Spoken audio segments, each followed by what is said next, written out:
大家好，我是唐秋军。千奇百计真的是一款做得很尴尬的游戏。如果说明末的问题是夏次元和制作组在游戏里强行加入了自己根本把控不住的明末历史相关内容，这明末本身明明具备着魂类游戏的品质和特点，但故事背景绕不开这段历史，制作组又拿捏不好尺度，结果销量惨淡，夏次元连带整个明末项目组最后全被裁掉了。简单总结，明末是 hold 不住剧情和历史题材的，而千奇百计本期所分享的这款游戏，它是完全 hold 不住游戏核心玩法的融合设计。我们现在见过太多肉鸽玩法和各类传统玩法结合的作品了，肉鸽玩法加德州扑克的小手牌，肉鸽加老虎机的四叶草深渊，肉鸽加推币机的浣熊推币器等等。市面上这种融合玩法的游戏比比皆是，正常来说，肉鸽和现实里面已经有的经典传统玩法做结合，都有一个共同的特点，像是结合肉鸽和德州扑克做的小手牌，它的玩法实际上只是用了德州扑克的牌型。肉鸽加老虎机的四叶草深渊就是投币加波动老虎机，简单易懂。所以在大多数融合游戏中的配比，要么是肉鸽占7成，本体玩法占3成，要么两边5-5开，互相成就，本体玩法简单易上手。总之，所有的肉鸽游戏中，肉鸽玩法的比例占比不会太低，但千奇百计完全没做到这一点。它的本质就是一款象棋加肉鸽的组合，却犯了一个致命的错误。游戏的核心玩法基本都依附在象棋玩法上，肉鸽玩法形同摆设，存在感很低。先说说它的基础玩法，整体玩法流程跟下象棋几乎一致，棋盘也分了楚河汉界。游戏采用的是国际象棋的规则，不管玩家是新手还是老手，看一下规则也能很快了解游戏的象棋玩法。可是了解跟上手是两回事，而这款游戏在我看来是一部失败的作品，核心就有3个致命问题。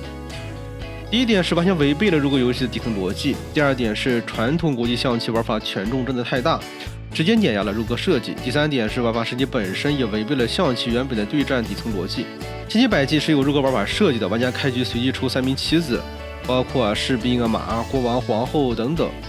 后续还能解锁上场棋子的数量上限，同时也做了标准肉鸽养成，对局胜利之后能获得新币，在商店抽新棋子升级棋盘，解锁专属的遗物当然遗物就有些棋子联动效果了，比如说马吃掉敌方棋子之后能额外获得更多金币，王后吃掉棋子之后有1/4概率直接缴获对方的棋子。大概这些 buff 设计本身是没问题的，但是常规的肉鸽游戏，不管是卡牌生存类的游戏，每一局都是独立循环的，通关到达下一关之后，角色状态、棋子、卡组都会重置还原，只是保留玩家的整体养成进度。但千奇百计这款游戏中，在局内被吃掉的棋子，下一局会直接永久消失，完全是消耗制的机制。因为这款游戏的设计跟象棋是完全一样的，棋子的数量就跟你的生命值有绑定，当你的棋盘上完全没有棋子存在的时候，玩家也就失败了。那这款游戏呢，而且还不支持 SL 大法，没法重新开局，游戏容错率对于新手玩家来讲很低。第二点是象棋玩法权重太大了，肉鸽玩法几乎形同虚设。制作组看似把象棋和肉鸽玩法拼在了一起，但是对于新手玩家来讲，实际全程都是纯象棋博弈，而肉鸽该有的养成增幅，玩家从头到尾可能都体会不到，甚至没有体会到游戏的肉鸽玩法就已经退游了。下象棋本身就是要走一步看2步，提前预判对手好几步走位的，门槛本来就不低，而且每一局的新对手都是满棋子开局，不熟悉象棋玩法的玩家却一直在损耗棋子，每次赢得对局赚来的金币，很多时候都用来补丢失的棋子了，根本没有多余资源去升级棋盘、叠 buff 来强化自己。久而久之，敌方的强度随着游戏进度是一直在提升的，而玩家自身的纸面实力反而越玩越弱，肉鸽最核心的成长循环直接失效。第三点是违背象棋本身的对战逻辑，游玩体验越玩越憋屈。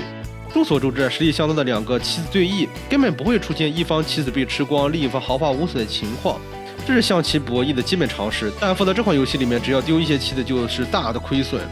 补棋子不仅要花费大量金币，还不能定向选购，想要拿强势棋子呢，很多情况下是靠缘分的。那么肉鸽玩法中的 BD 对于不熟悉象棋规则的新玩家来讲，甚至都体验不到。游戏中还有 BOSS 关卡，没有5关就会遇到，本身难度就不低，新手玩家前期金币全用来补棋子了，根本没有资源做养成强化。那么打到 BOSS 关卡呢，常常没有还手之力，全程越玩越难受。就说这款游戏的优点就是制作组本身很懂象棋规则，每局开战前呢，玩家可以自由排布棋子的出置位置，能够提前布局拿到先手优势。不过呢，部分关卡中呢，敌人也会隐藏敌方棋子的布局，看不到对方棋子站位，这样呢也增加难度的同时把博弈感拉满了。当然，对于熟悉象棋规则的玩家来讲，游戏玩起来会很爽，因为本身对局就不落下风，再加上数值养成的 BD 会叠加更强的数值强度。这款游戏如果对于新手玩家上手很不友好，游戏又不是像是魂类人王等系列作品有大量的粉丝已经熟知游戏的操作了，对于新手玩家不友好来讲，基本就可以宣告它失败了。总的来说，千奇百迹这款游戏的制作组懂得象棋规则，但不太懂如何玩法的设计逻辑，只是生硬的把两种玩法拼接，只会堆砌表面的 buff， 却不肯改动或者简化底层的象棋规则，这使得游戏难度过高，使得如何玩法的设计很多玩家甚至体验不到就退游了。如果后续想挽回口碑、拯救作品的话，那么要改几个规则，比如说对局胜利之后呢，被吃掉的棋子要回归到自己卡组，不能永久消失；要么是每回合胜利之后都会获得随机的棋子奖励，让肉鸽的养成成长真正起到作用，起码让新手玩家能够获得游戏乐趣。如果你喜欢本视频的话，欢迎点赞关注，这对我真的很重要。我们下期再见。